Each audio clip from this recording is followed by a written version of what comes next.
സച്ചിൻ, വലിയ ആവേശത്തിലാണ് ജനങ്ങൾ പ്രതികരിച്ചത്. പ്രതികരിച്ച ആൾ കൃത്യമായി തന്നെ പറയുന്നുണ്ട് ഇത്തവണ പാലക്കാട് മാറ്റമുണ്ടാകുമെന്ന്.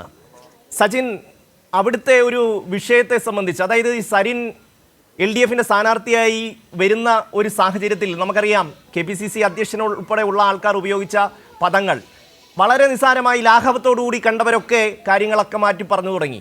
അതിനപ്പുറം ഇതിൻ്റെ അകത്തുള്ളത് ഒരു കോൺഗ്രസിനെ പോലെ ഒരു പാർട്ടിക്കകത്തുണ്ടായിട്ടുള്ള ഒരു ഏകാധിപത്യ പ്രവണതയെ ചോദ്യം ചെയ്തുകൊണ്ടാണ് ഡോക്ടർ പി സരിൻ കോൺഗ്രസ് വിട്ടിറങ്ങി LDF പാളയത്തിലേക്ക് വരുന്നത്. അതായത് ഒരു ഷാഫി പറമ്പിൽ അല്ലെങ്കിൽ ഒരു VD സതീശൻ ഒരു കാര്യം തീരുമാനിക്കുകയാണ്, അടൂരിൽ നിന്നൊരാൾ സ്ഥാനാർത്ഥിയായി പാലക്കാട്ടേക്ക് വരികയാണ്, അവിടുത്തെ പാർട്ടി പ്രവർത്തകരെ പൂർണ്ണമായും അവഗണിക്കുകയാണ്, അവരുടെ അഭിപ്രായങ്ങൾക്ക് വിലയില്ലാതാവുകയാണ്, DCC കൊടുത്ത ഐകകണ്ഠേനയുള്ള പേര് തള്ളിക്കളയുകയാണ്.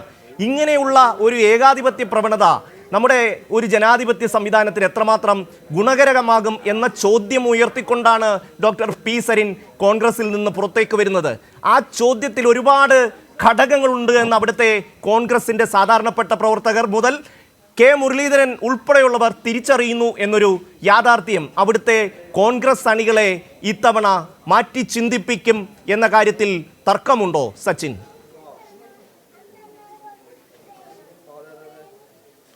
തീർച്ചയായും. കാരണം വികസനം അതേപോലെ തന്നെ മറ്റു വിഷയങ്ങളടക്കം പാലക്കാട് വലിയ രീതിയിൽ ചർച്ചയായിട്ടുണ്ട്. അതിൻ്റെ ഒരു നേർസാക്ഷ്യമാണ് ഈ ബൂത്തുകളിൽ കാണാൻ പറ്റുന്ന വലിയ നീണ്ട നിര തന്നെ.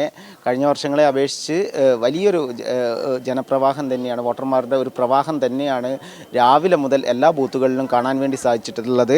1.5 മണിക്കൂർ പിന്നിടുമ്പോഴേക്കും 13,000-ലധികം പേരാണ് ഇപ്പോൾ പാലക്കാട് നിയമസഭാ മണ്ഡലത്തിൽ വോട്ട് ചെയ്തിരിക്കുന്നത്. അതിൽ പ്രധാനപ്പെട്ട കാര്യം ഈ പോളിംഗുമായി ബന്ധപ്പെട്ടുകൊണ്ട് വലിയ പോളിംഗ് എല്ലാവിധ ആളുകളും ഏറ്റെടുത്തു എന്ന സ്ഥിതി തന്നെയാണ്. സ്ത്രീകളുടെ ദൃശ്യങ്ങളിൽ കാണുന്നത് പോലെ തന്നെ സ്ത്രീകളുടെ ഒരു നീണ്ട നിര തന്നെ പാലക്കാട് ഇപ്പോൾ കാണാൻ വേണ്ടി സാധിക്കുന്നുണ്ട്. രാവിലെ തന്നെ എല്ലാവരും വോട്ട് ചെയ്യാൻ വേണ്ടി എത്തിയിരിക്കുകയാണ്. നേരത്തെ പറഞ്ഞതുപോലെ തന്നെ സ്ത്രീകളടക്കം ID കാർഡും അതേപോലെ തന്നെ വീട്ടിൽ നിന്നും മറ്റ് ആവശ്യങ്ങളൊക്കെ പോകേണ്ട ആളുകളൊക്കെ രാവിലെ തന്നെ എത്തി. ചായയൊക്കെ കുടിച്ചിട്ടാണോ എത്തിയത്? ചായയൊക്കെ കുടിച്ചോ? രാവിലെ തന്നെ എത്തിയില്ലേ? എല്ലാ പ്രാവശ്യവും രാവിലെ എത്താറുണ്ടോ? എങ്ങനെയുണ്ട് ഇത്തവണ പാലക്കാട്? പാലക്കാട് വിജയിക്കും. നല്ല വാശിയേറിയ പോരാട്ടം. ഈ രാവിലെ തന്നെ എല്ലാ പ്രാവശ്യവും എത്താറുണ്ടോ വോട്ട് ചെയ്യാൻ? ചായ കുടിച്ചോ? ID കാർഡ് എടുത്തില്ലേ? എങ്ങനെയുണ്ട് സ്ഥാനാർത്ഥികളും ഇതൊക്കെ? നല്ല പോരാട്ടമാണ്. എല്ലാവരും ശ്രദ്ധിച്ചൊരു പോരാട്ടമായി മാറി. അതെ. തീർച്ചയായും ഷമ്മി, എല്ലാവരും ശ്രദ്ധിക്കുന്ന ഒരു പോരാട്ടം തന്നെയാണ് പാലക്കാട് നടന്നത് എന്ന കാര്യമാണ് വോട്ടർമാരെല്ലാം നമ്മളോട് പങ്കുവെക്കുന്നത്. തീർച്ചയായും സച്ചിൻ, ഇന്ന് വർക്കിംഗ് ഡേ കൂടിയാണ്. അതുകൊണ്ട് തന്നെ ആൾക്കാർക്ക് വോട്ട് ചെയ്ത ശേഷം ജോലിക്ക് പോകേണ്ട ഒരു സാഹചര്യമുണ്ട്. വലിയ തോതിലുള്ള തിരക്ക് ബൂത്തുകളിൽ അനുഭവപ്പെടുന്നതിൻ്റെ ഒരു പ്രധാന കാര്യവും അതുകൂടിയാണ് എന്ന് കരുതുന്നു.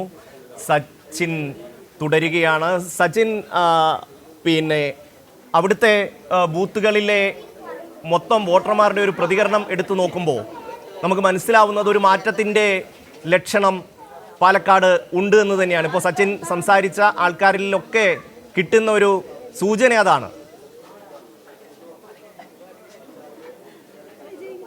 തീർച്ചയായും ഷമ്മി, ഒരു മാറ്റത്തിൻ്റെ കാറ്റ് പാലക്കാട് വീശിക്കൊണ്ടിരിക്കുകയാണ്. അത് തന്നെയാണ് പാലക്കാട് മണ്ഡലത്തിൽ നിന്നും ഇപ്പോൾ ലഭ്യമാകുന്ന ഒരു സൂചന.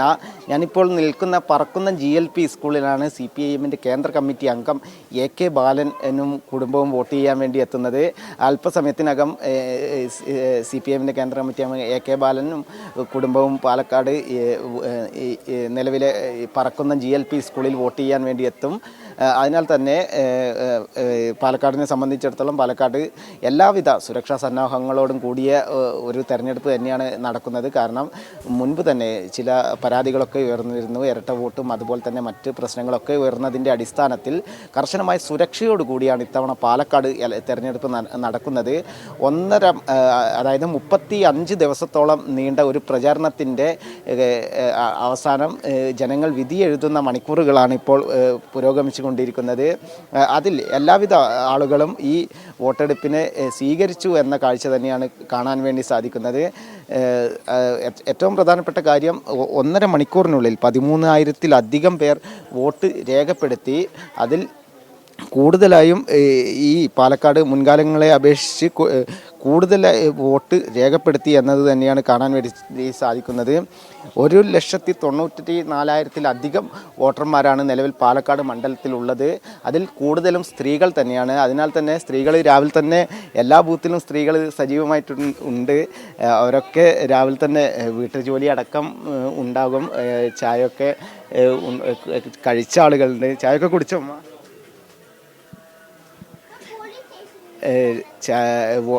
വോട്ട് രേഖപ്പെടുത്താൻ വേണ്ടി എത്തിയവരുടെ ഒരു നീണ്ട നിര തന്നെയാണ് ഇവിടെ. ഐ ഡി കാർഡൊക്കെ എടുത്തില്ലേ? ചായ കുടിച്ചോ? ഇല്ല, പോയിട്ട് കുടിക്കണോ? ഇത്തവണ എങ്ങനെയുണ്ട് പാലക്കാട്? നല്ല മത്സരമാണോ? ജയിച്ചാലേ അറിയുള്ളൂ, ആരും ജയിക്കുക അറിയില്ലല്ലോ. അത്തരത്തിൽ എല്ലാവരും രാവിലെ തന്നെ പാലക്കാട് എത്തിയിട്ടുണ്ട്. രാവിലെ തന്നെ വോട്ട് ചെയ്യാൻ വരാറുണ്ടോ? അതെ, രാവിലെ തന്നെ വരാറുണ്ട്. സ്ഥിരം എല്ലാ വർഷവും അങ്ങനെ തന്നെ ഉണ്ട്. എല്ലാത്തും ചായ കുടിച്ചോ? ചായയൊക്കെ കുടിച്ചു. ടിഫിൻ ഉണ്ടാക്കാൻ മാത്രമേ ഉള്ളൂ. രാവിലത്തെ പണിയൊക്കെ കഴിഞ്ഞു. വലിയ ക്യൂ ആണല്ലോ. പ്രതീക്ഷിച്ച പോലെ ഉണ്ട്. ക്യൂ ഉണ്ടാവും, പ്രതീക്ഷിച്ചു അതുപോലെ തന്നെ ഉണ്ട്. അല്ല, മുൻപൊക്കെ വോട്ട് ചെയ്യുമ്പോൾ ഇത് അത്ര ഇല്ല, ഈ പ്രാവശ്യം കൂടുതലാണ്. ആശീറിയ പോരാട്ടമാണ്. അങ്ങനെ തന്നെ, അങ്ങനെ കരുതാം. അപ്പോൾ ഒരു മാറ്റം ഉണ്ടാവും പാലക്കാട്? പ്രതീക്ഷിക്കുന്നുണ്ട്. അത്രയല്ല നമുക്ക്. വലിയൊരു പ്രതീക്ഷയിൽ തന്നെയാണ് വോട്ടർമാരൊക്കെ ഉള്ളത്. അവരൊക്കെ പറയുന്നത് പ്രധാനമായും ഒരു മാറ്റം പ്രതീക്ഷിക്കുന്നു എന്ന കാഴ്ച തന്നെയാണ്. അതേപോലെ തന്നെ പാലക്കാട് എല്ലാ പോളിംഗ് ബൂത്തുകളിലും വലിയ രീതിയിലുള്ള സുരക്ഷാ സന്നാഹങ്ങളും എല്ലാം ഉറപ്പിച്ചുകൊണ്ടാണ് ഇപ്പോൾ പോളിംഗ് പുരോഗമിച്ചുകൊണ്ടിരിക്കുന്നത്. പല ബൂത്തുകളിലും കുടിവെള്ളം, അതേപോലെ തന്നെ വോട്ടർമാർക്ക് ഇരിക്കാനുള്ള സൗകര്യം അടക്കം ഒരുക്കിയിട്ടുണ്ട്.